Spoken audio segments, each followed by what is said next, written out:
Yeah, we can go and jump to our first thing to talk about here, which is the world's decks have been fully revealed. And Chip mentioned to me before we started recording that he predicted what decks they would go ahead and print here. And I don't remember if I think I said it on the podcast at some point that I thought yeah, that you this might would be have. the four decks that they chose. But here's the four decks. And for those who don't know, every single year TPCI releases this product.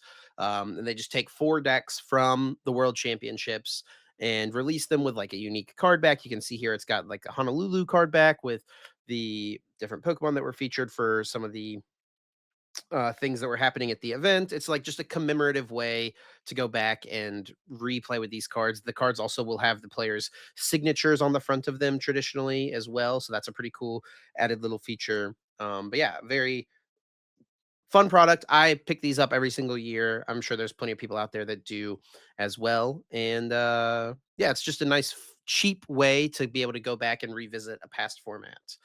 Now, are you going to want to revisit this format with these four decks? It'll be okay, I guess. It'll be okay.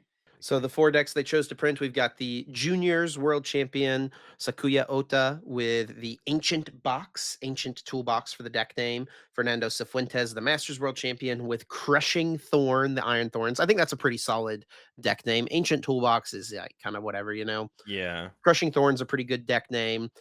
We've got Jesse Parker's top four Maridon deck, nicknamed the Dawn. A pretty good one. A pretty good that's a good one. one.